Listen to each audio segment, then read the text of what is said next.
Boa noite, pessoal. Tudo bem? Bom, o Gu já me apresentou aqui, né? Para quem não me conhece, eu sou o Matheus, da comunidade de Bragança, sou filho do pastor Marcos e da pastora Miriam. Inclusive, eu queria trazer para vocês aqui um abraço deles, porque eles amam demais essa igreja, vocês. A gente, de certa forma, se sente parte, né, daqui, dessa história. Passamos um momento da nossa vida aqui, investimos aqui, foi maravilhoso. Então, a gente se sente mesmo parte dessa família de vocês. Então, quero trazer um abraço deles para vocês. E dizer que, assim, não é fácil para mim estar aqui. Aliás, melhor dizendo, né? Não é fácil estar aqui nesta posição. Estar aqui em Atibaia com vocês é muito bom, é maravilhoso rever tantas pessoas, mas estar com esta responsabilidade de compartilhar a palavra de Deus, eu não faço isso com tanta frequência lá em Bragança, mas vez ou outra Deus me dá uma oportunidade, e Deus tem me levado a pensar da seguinte forma: todo dia Ele tem algo para ensinar para a gente. Todos os dias. Se todos os dias você parar e perguntar ao Senhor, Senhor, o que o Senhor tem para me ensinar hoje? O Senhor tem algo para me ensinar hoje? Ele vai dizer, tenho, estava esperando você me perguntar. E Deus nos ensina algo todos os dias.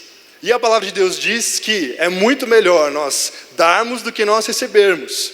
Então é muito bom a gente compartilhar aquilo que nós temos recebido de Deus. Então essa é mais uma oportunidade que eu tenho só para compartilhar, repartir aquilo que o Senhor tem me ensinado, e eu espero que Ele também fale com você. Eu queria que a gente pensasse juntos aqui, num texto que está lá no livro de Marcos. Você pode abrir comigo, por favor?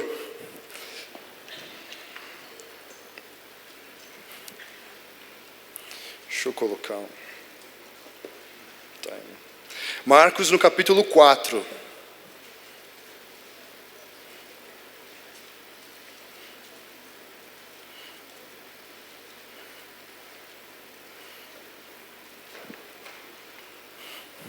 Evangelho, né, de Marcos, no capítulo 4, a gente vai ler a partir do verso 26.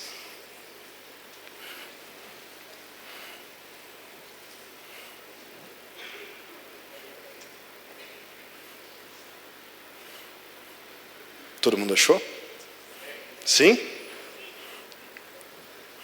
Marcos, capítulo 4, verso 26. Eu vou ler nessa versão NVT, tá bom? A partir do verso 26, diz assim: Jesus também disse: o reino de Deus é como um lavrador que lança sementes sobre a terra. Noite e dia, esteja ele dormindo ou acordado, as sementes germinam e crescem, mas ele não sabe como isso acontece. A terra produz as colheitas por si própria.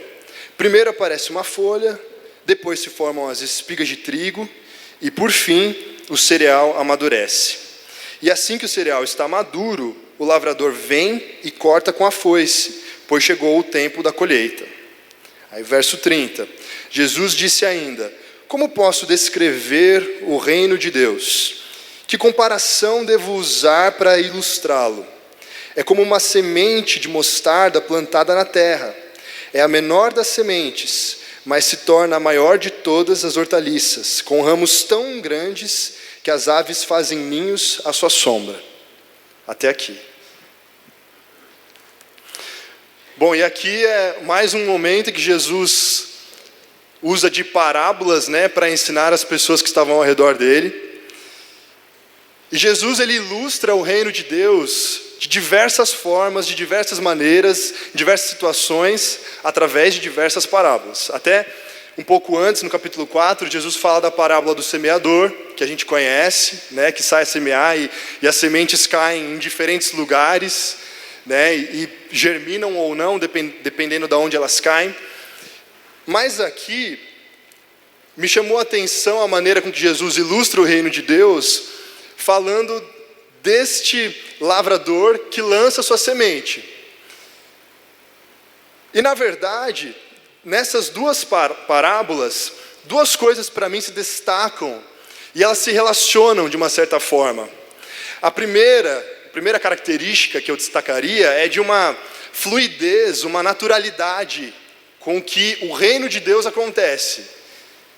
Porque o lavrador, ele sai, ele lança suas sementes, e ele fala que, na verdade, talvez ele nem se preocupa com o que vai acontecer depois. Ele nem sabe, muitas vezes, como que acontece.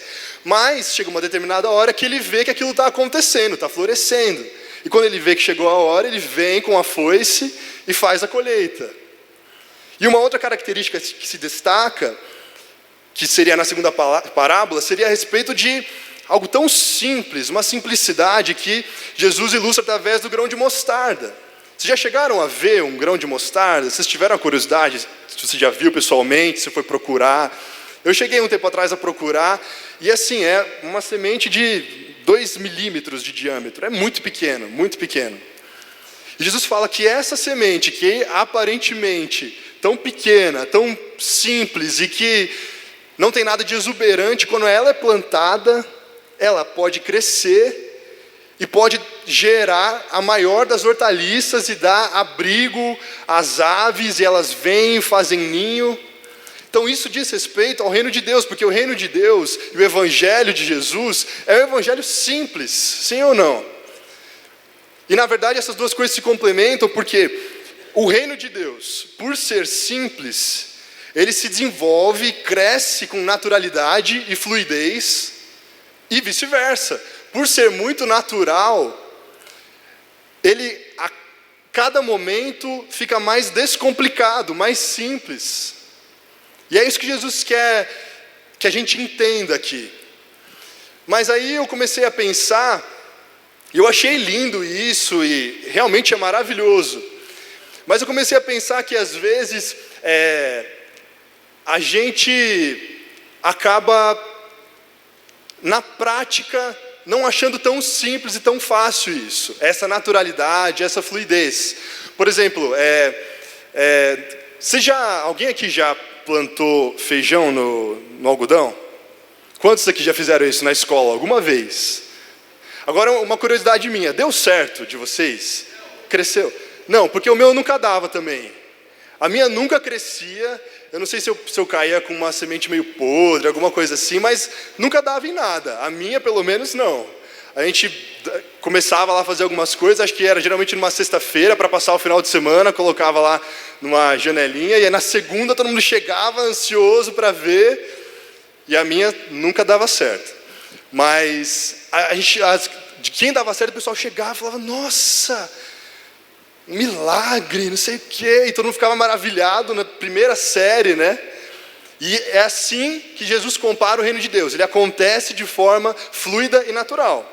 Mas às vezes, se a gente for parar para pensar, em alguns momentos, em algumas situações da nossa vida, parece que não é tão simples assim.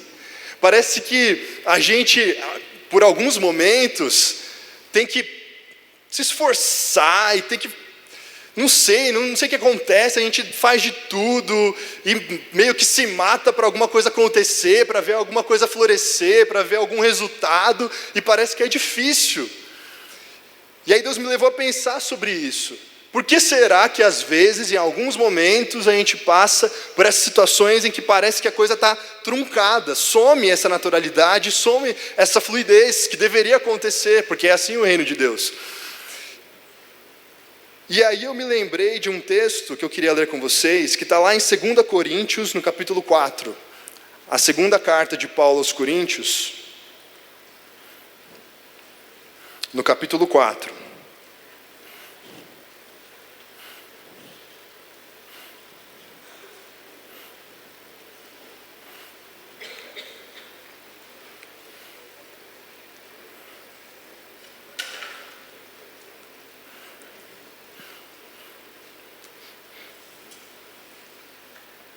Segunda carta de Paulo aos Coríntios, capítulo 4, a partir do verso 1. Porque a gente tem que pensar na seguinte coisa.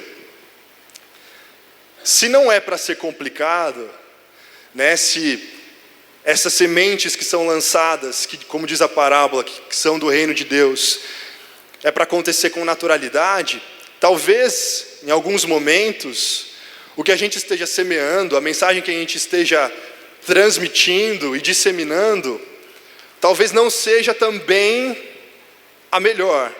Talvez a gente possa estar distorcendo, de certa forma, isso que deve ser disseminado. E é isso que Paulo diz lá na carta dele, ao 2 Coríntios, capítulo 4. A partir do verso 1, ele diz assim: portanto, visto que Deus, em sua misericórdia, nos deu a tarefa de ministrar nesse novo sistema, nunca desistimos. Rejeitamos todos os atos vergonhosos e métodos dissimulados. Não procuramos enganar ninguém, nem distorcemos a palavra de Deus.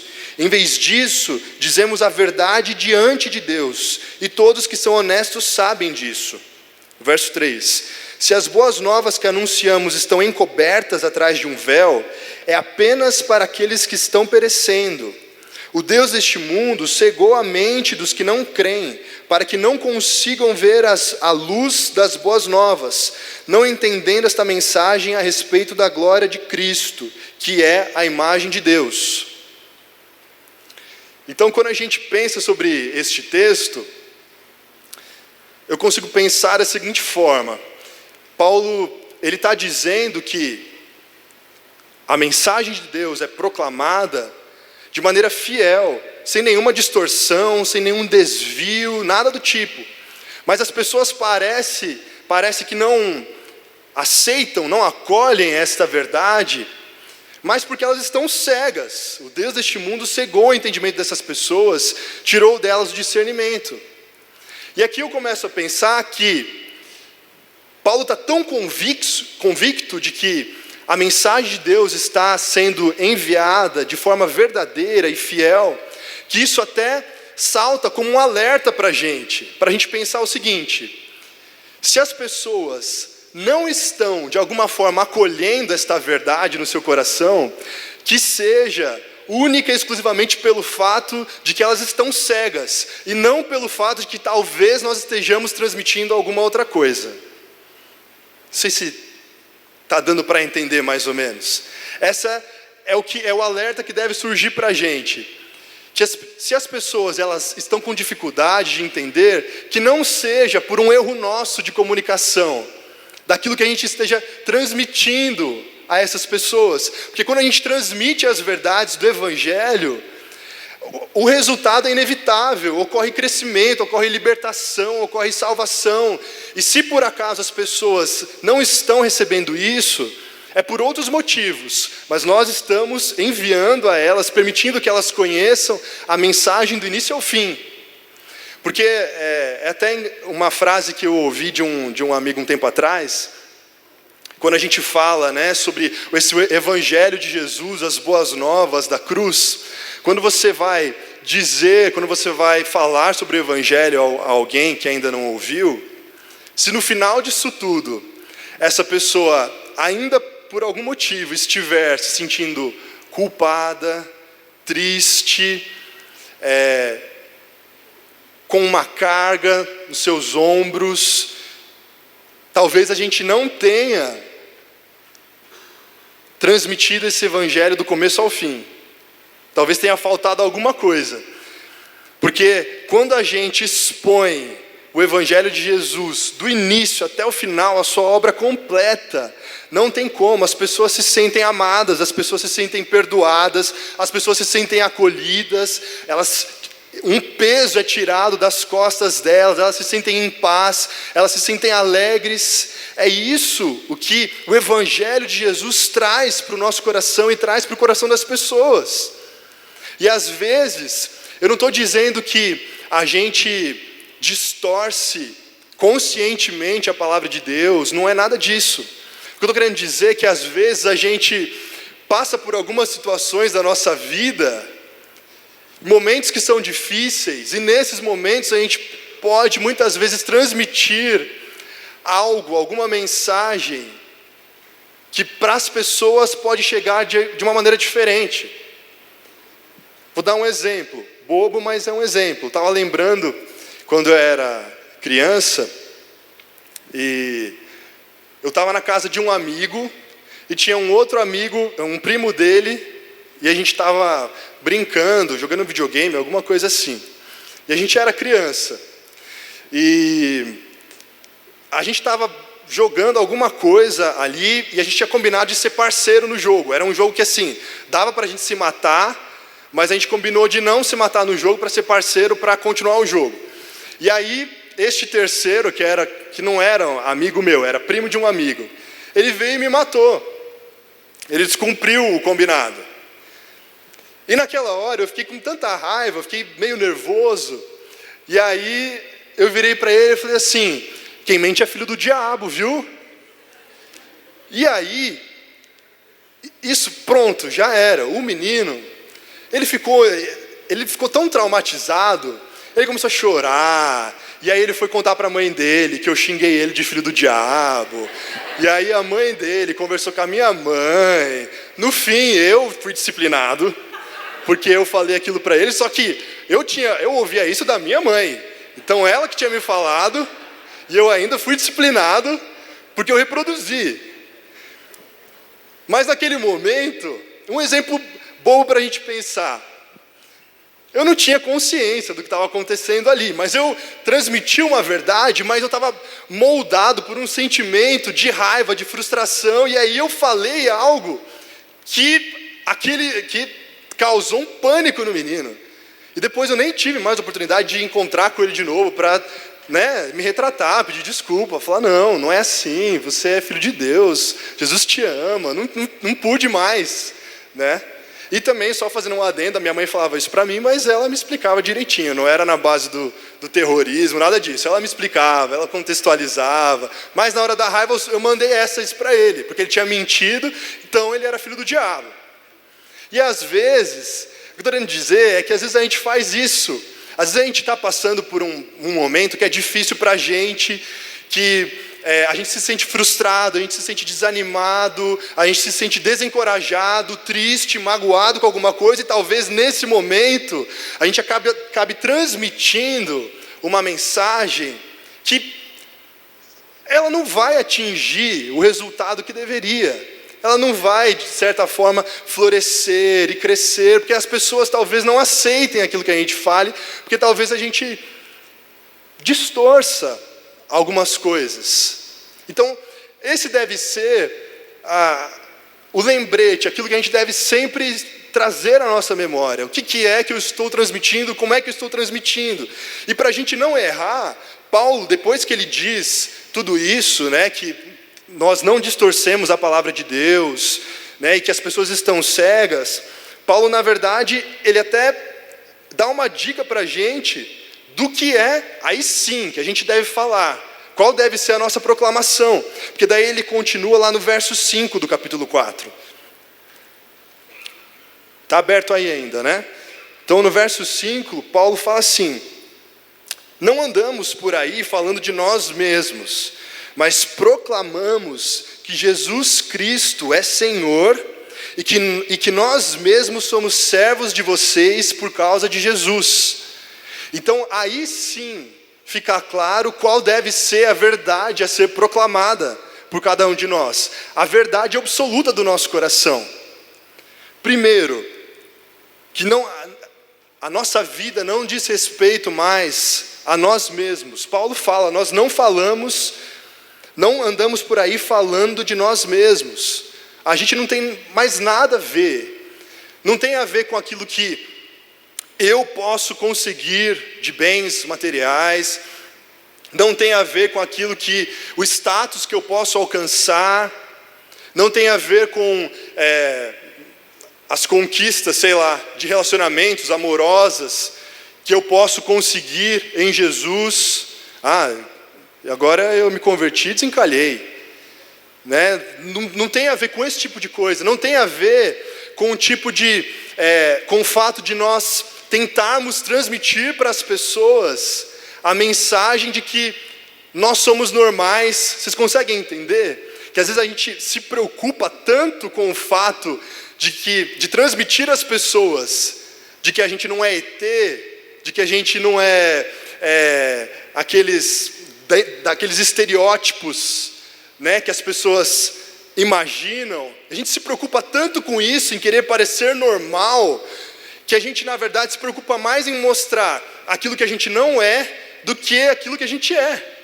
A gente se preocupa em falar assim, não, mas eu sou cristão, mas eu não sou careta. Eu sou cristão, mas eu não faço o que os outros fazem.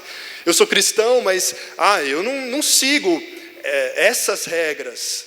Eu sou cristão, mas eu não preciso estar debaixo dessas obrigações. E a gente se preocupa tanto em querer mostrar algo, e a gente perde tempo, e a gente se esquece de expressar de fato aquilo que nós somos.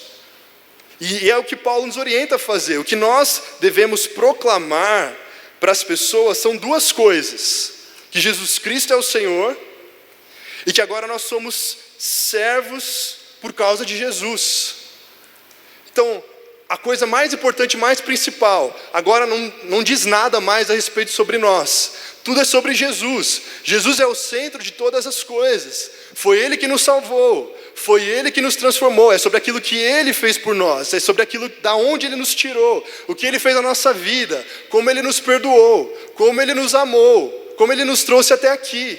E por causa disso, agora nós somos impelidos a viver essa vida de entrega, de serviço, uns com os outros, de doação, onde agora a minha vida continua realmente em segundo plano, mas agora eu estou atento à pessoa que está do meu lado, ao meu irmão, o que ele precisa, quais são as suas necessidades. Era isso que Jesus fazia, e essa deve ser a nossa maior proclamação, todos os dias. Se a gente fizer isso, e é simples, se a gente fizer isso, aí sim, vai ser como o lavrador que lança sua semente, ele não sabe como acontece, mas aquilo brota, aquilo cresce, aquilo dá resultado, aquilo gera frutos, e é assim que deve ser na nossa vida. E aí, Paulo ele continua no texto, e agora eu quero ler a partir do verso 7, quando ele diz: agora nós mesmos somos como vasos frágeis de barro que contém esse grande tesouro. Assim fica evidente que esse grande poder vem de Deus e não de nós. Então essa verdade que a gente tem dentro do nosso coração, essa convicção que nós temos, é o grande tesouro que nós carregamos. E às vezes pode parecer que a gente não é capaz de fazer isso. A gente não é capaz de viver como esse lavrador, que vive dia após dia lançando suas sementes, e elas dão frutos, e elas geram vida. E às vezes a gente fala, nossa, mas eu? Sim, porque a palavra de Deus diz isso.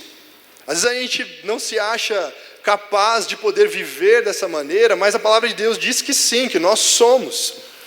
Essa semana, esses dias, na verdade, eu estava dizendo para vocês como foi difícil para mim, todo esse momento. O Gustavo me falou com 1 mês de antecedência, e esse 1 mês eu passei sofrendo, de verdade. E aí chegou um momento que eu, conversando com Deus, eu falava, Deus, mas o Senhor tem certeza? Tem tantas outras pessoas que eu acho que são melhores, elas falam melhor do que eu, elas, sei lá, de alguma maneira são mais capacitadas. E o que eu entendia Deus dizendo para mim é: Mateus, sim, eu sei, você é sim um vaso de barro, você é sim um vaso frágil de barro, mas cara, tem um tesouro dentro de você, então você precisa ir lá e precisa compartilhar isso daí. Não é sobre você, você sim é um vaso frágil de barro, mas não é sobre você, é sobre o tesouro que existe dentro de você. Portanto, vai lá e fala, vai lá e faz. Então, olha, um testemunho vivo. Se eu estou aqui, você também pode estar. Nada impede você de estar aqui. Estou falando com a maior franqueza do mundo, não é falsa modéstia, não é nada disso. Você também é capaz de estar aqui, porque nós temos um tesouro dentro de nós, dentro do nosso coração. E esse tesouro que nós carregamos é o que faz, é o que nos dá condições de viver dessa forma que Paulo continua no verso 8, quando ele fala o seguinte, capítulo 4, verso 8: de todos os lados nós somos pressionados por aflições, mas não esmagados, ficamos perplexos, mas não desesperados. Somos perseguidos, mas não abandonados. Somos derrubados, mas não destruídos. Depois, no verso 16, ele fala: por isso nunca desistimos. Ainda que o nosso exterior esteja morrendo, o nosso interior está sendo renovado a cada dia. E isso não vem de nós. Isso é por causa do tesouro que nós carregamos. O que a gente precisa entender é que quando nós temos consciência plena deste tesouro que nós carregamos e decidimos lançar e semear somente isso, e eu digo somente, não porque seja pouco, não porque seja pouca coisa, mas sem nenhum acréscimo nosso, sem querer incrementar nada, sem querer adicionar mais alguma coisa que parece que vai ficar legal, que parece que vai ser mais atrativo, que parece que vai chamar mais atenção. Não. Se nós compartilharmos e lançarmos e repartirmos tão somente este tesouro que nós carregamos dentro de nós, aí sim a palavra de Deus vai se cumprir, não tem como acontecer de maneira diferente. O reino de Deus vai crescer, o reino de Deus vai se desenvolver e vai alcançar proporções que nós jamais imaginaríamos. É como o grão de mostarda. Ninguém dá nada para aquele grão de mostarda e ele cresce. E Jesus fala que vira a maior das hortaliças, dá abrigo para os passarinhos, eles vão lá e fazem seus ninhos. E o nosso trabalho nunca, em nenhum momento, vai ser em vão. E é isso que Paulo diz lá em 1 Coríntios, no capítulo 15, que eu também gostaria de ler com você, se você puder abrir comigo. 1 Coríntios, capítulo 15.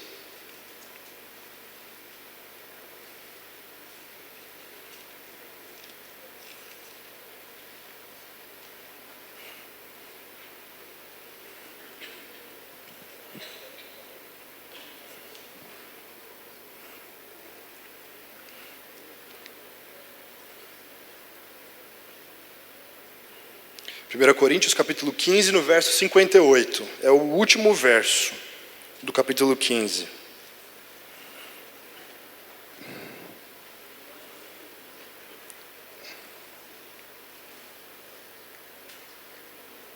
Ele diz assim: portanto, meus amados irmãos, sejam fortes e firmes, trabalhem sempre para o Senhor com entusiasmo, pois vocês sabem que nada do que fazem para o Senhor é inútil.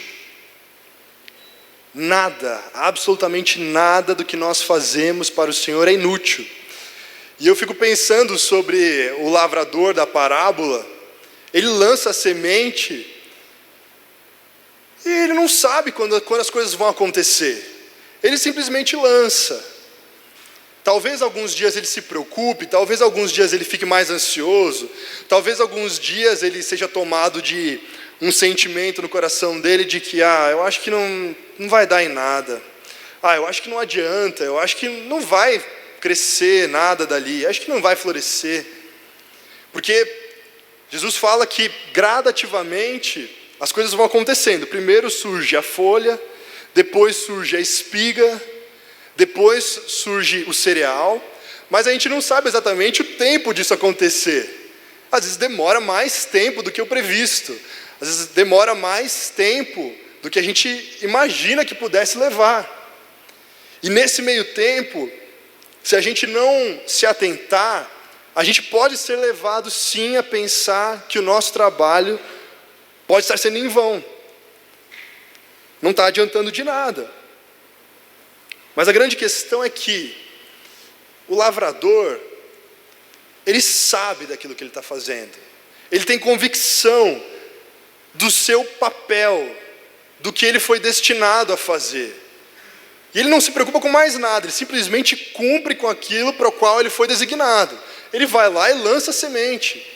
E o resto, ele não se preocupa mais, porque ele sabe que vai acontecer. No tempo certo, no momento certo, vai acontecer. Mas ele está lá e ele está fazendo aquilo que ele foi chamado para fazer. E o reino de Deus é assim.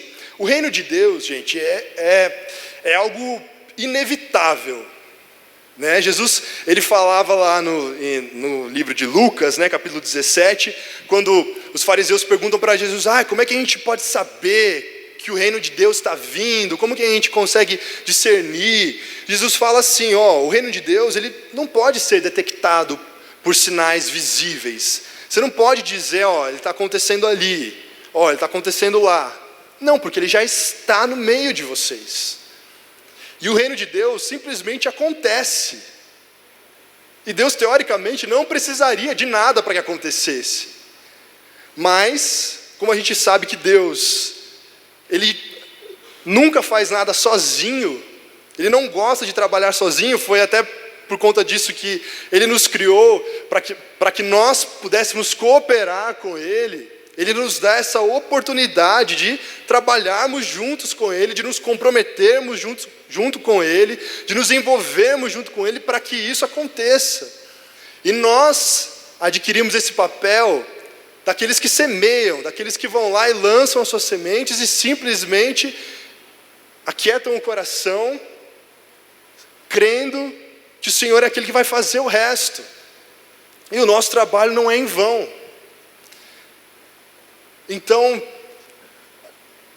isso é algo que o Senhor tem me levado a pensar e a refletir, para a gente trazer à nossa memória de que o reino de Deus é muito mais simples do que às vezes a gente imagina, do que às vezes a gente expõe, do que às vezes a gente transmite para as pessoas. E deve ser assim, deve ser cada vez mais descomplicado, porque Jesus era descomplicado, Jesus era simples. E Ele se apresentava às pessoas com simplicidade e era isso que atraía as pessoas. Era isso que fazia que as multidões chegassem até Ele e as pessoas eram libertas, eram curadas, eram perdoadas, eram amadas. E nessa noite é isso que o Senhor deseja de nós. Um coração disposto, um coração que tem convicção daquilo que nós estamos fazendo, de qual é o nosso chamado, qual é o nosso propósito, e a convicção de que nós estamos cooperando com Ele. Nada do que a gente faça a mais, os nossos esforços humanos, não vão mudar em nada aquilo que Ele deseja fazer. O que Ele deseja fazer vai acontecer, vai ser feito. Mas o nosso coração deve estar sempre aberto àquilo que Ele deseja fazer, como Ele deseja nos usar, onde quer que nós estejamos, na nossa casa, dentro da nossa família, no trabalho, na faculdade. É assim que o Senhor deseja nos usar. E o Senhor deseja, Ele na verdade espera apenas uma resposta positiva a nossa. E é por isso que eu gostaria que a gente pensasse, sobre isso nessa noite. E aqui eu queria que a gente também pudesse orar juntos. Então eu queria convidar você, se você pudesse colocar em pé, para a gente orar juntos.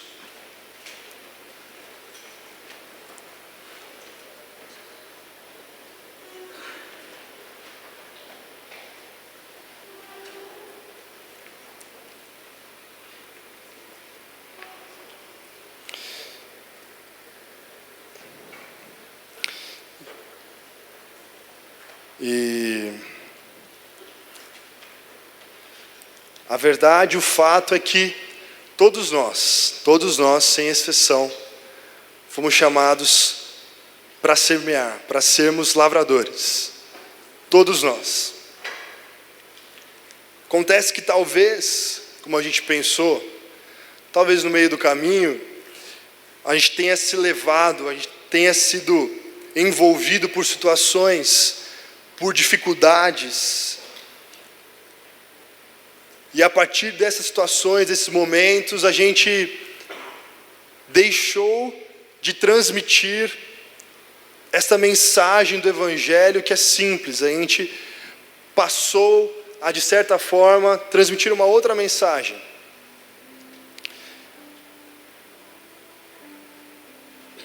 Talvez a gente, no decorrer da nossa caminhada, tenha deixado de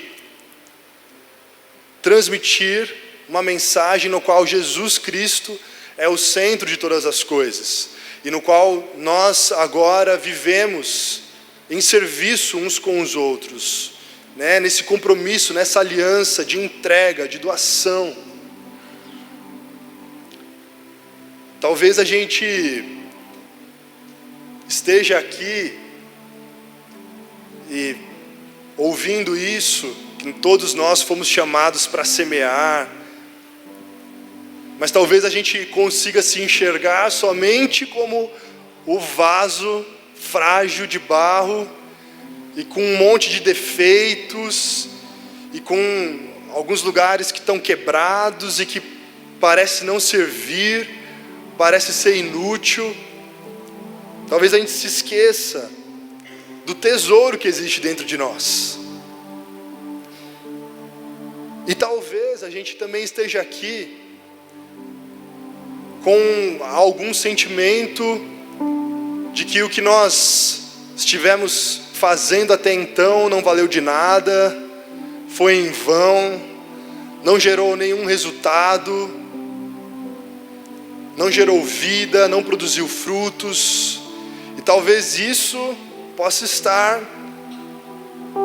nos levando a gente se sentir desencorajado mesmo, desmotivado a continuar.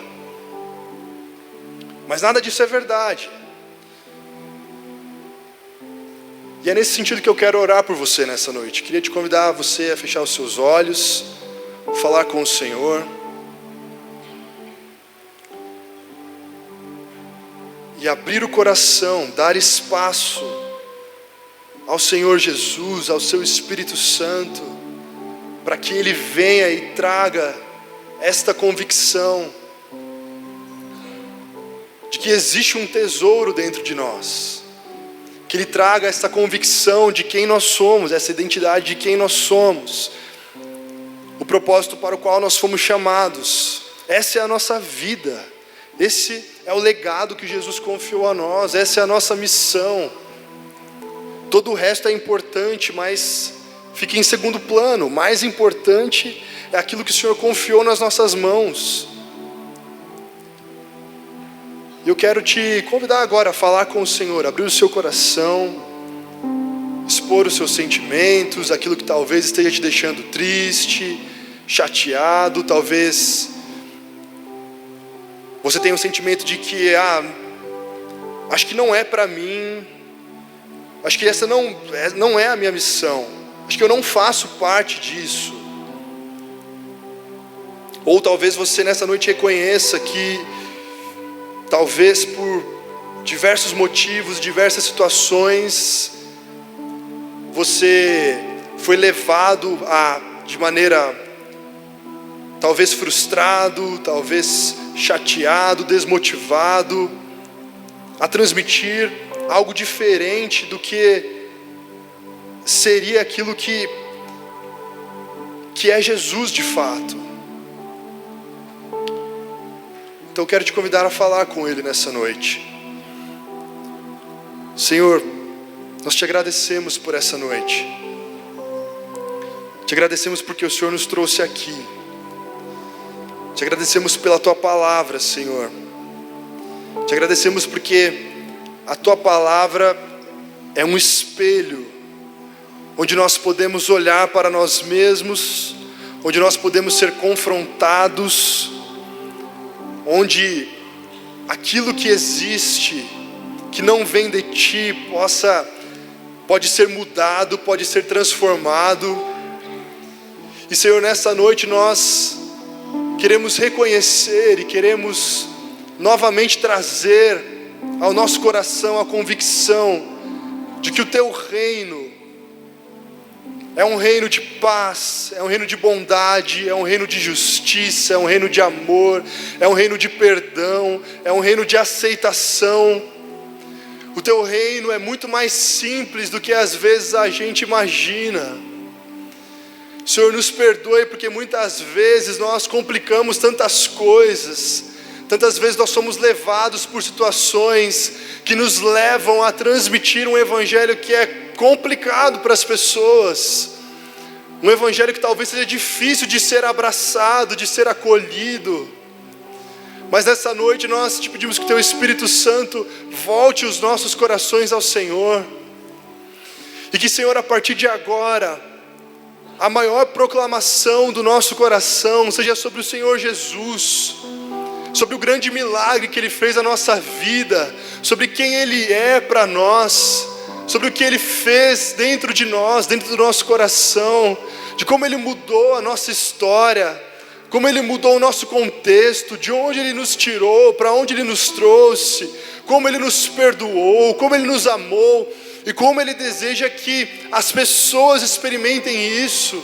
E por isso agora nós somos constrangidos a amar as pessoas, a servi-las, a cuidar delas, a dar todas as condições que elas experimentem também este teu cuidado, esta tua bondade, este teu amor, Senhor.